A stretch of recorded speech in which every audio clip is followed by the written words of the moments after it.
Link to original text is in the description. The clenched chitin fist smashed into the duraplast table, leaving a not so inconsiderable dent in the matte gray surface. Enough.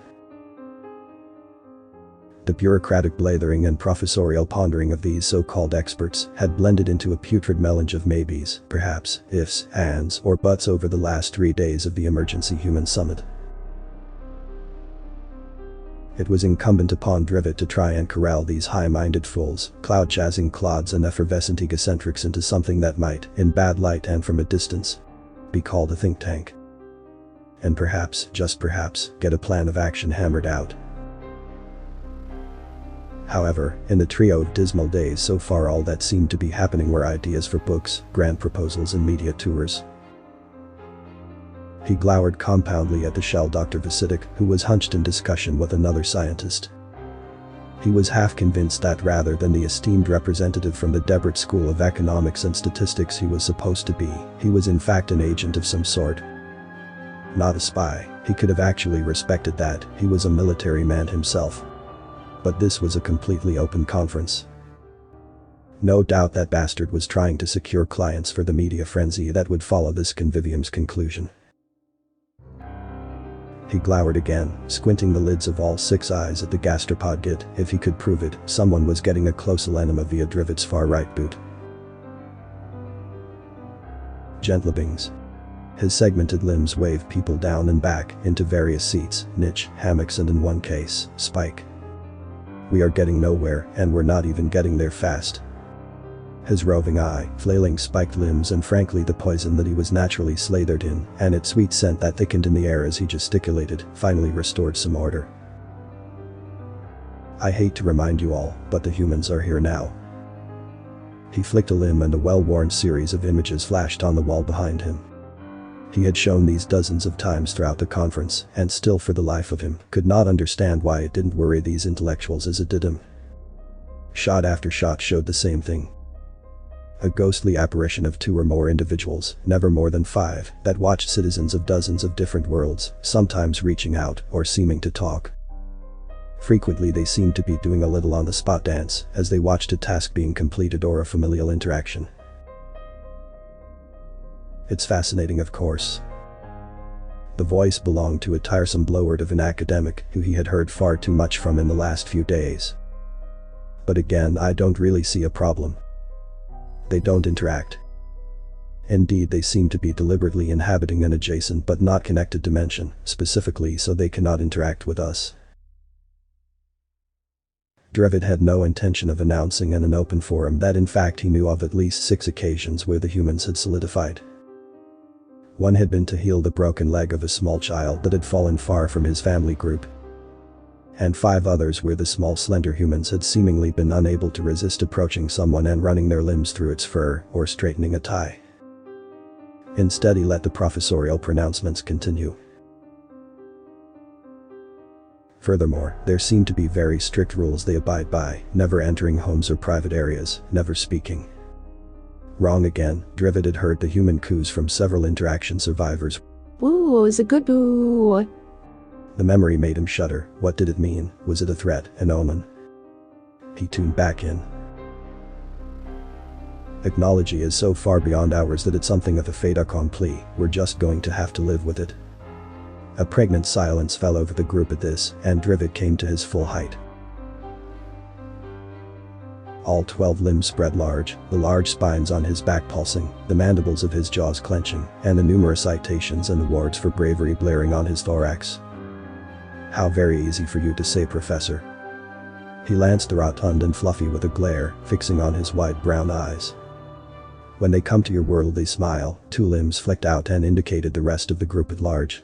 They do little dances and gently follow you, chittering silently, but when they come to ours. He indicated the lone spike percher who looked like a large bacterium, or perhaps a slime mold. We get looks of horror and disgust, they leave quickly and never return. How long before they decided the universe would be a nicer place, without us and those like us in it? The silence came again, was fallow and deathly, and he watched a furtive glance of selfish men. He intended to vent his rage more, but was distracted by the frantic beckoning of a junior officer at the room's rear. When I return I better hear more solutions and less platitudes. He quickly scuttled down the conference room and rushed to catch up with his junior, who had started to hurry aft at his approach. Situation: solar destabilization over Den of 9, sir. They continued to rush forward, but Drivet's heart stopped suddenly. Den of 9 was a main colony world, his world where his family were, his partner. The children, oh goddess, the children. Prognosis, he stuttered. The junior officer halted outside the sick doors. 95 to 98% loss, sir. There just aren't enough ships for a full-scale evacuation. He opened the doors onto chaos. I'm sorry, sir, but you are in command. Drivet slammed his fear and horror down into the iron-bounded chest of his will. Of course he was senior aboard, and much needed to be done. Even 2% was many millions. They would need support, rescue and safe harbor. Panic threatened to set in, but he slammed that down too. People needed him now. His family would slam. No. Duty now, grief later. He strode inside and began to bark orders, sending underlings scuttling back and forth. He had begun to get a handle on it and had started to order evacuation routing and supply movements when he felt rather than heard a hush fall over the frantic room, and looking up to the main viewer saw the reason. A ship was materializing slowly on the livestream from Daniv. It was truly massive, 1,000 clicks or longer, and it shined like a silver arrow as it insinuated its way into reality. The humans, they had done this. They were responsible for the imminent death of billions. With a tight clench of his chest, he wondered if this was simply the first. Would other colonies follow? Would the homeworld? He started to scream that every ship in the system should attack immediately, and railed that he sat impotently a galaxy away as these extra-dimensional bastards murdered his people for the crime of not being cute. When something very strange happened, a golden light sprang forth from the silver ship and encased the dying star. It moved like living metal and forced down coronal ejections, dispersed sunspots, and slowly seemed to reassemble it to the normal calm appearance he had seen each time he had strode from his home. The command center watched in silence as it then plunged the golden force deep into Denev's interior and scooped out vast amounts of some unknown substance from the star's heart, as if drawing poison from a wound. Then, still clutching at stellar cargo, it faded once more into insubstantiation.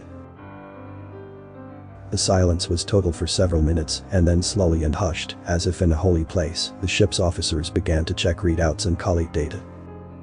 Drivet sat clenched in shock, only slowly understanding that his family had been saved. He looked down at the screen on his command terminal and reviewed the footage again. The ship was incredible, seemingly made of flowing quicksilver and completely unmarred by any protuberance, but for one darkened spot. He zoomed in, and when that didn't help he called up several other angles from in system until he got a clear view. It appeared to be writing, though he obviously had no idea what it said. Still, he would thank the Bug Boys Arthropod Appreciation Club for the rest of his and his family's life. Authors note other submissions in the thread were along the keep the cute, kill the rest theme. But I love that there is nothing so weird or ugly that some human somewhere won't love it.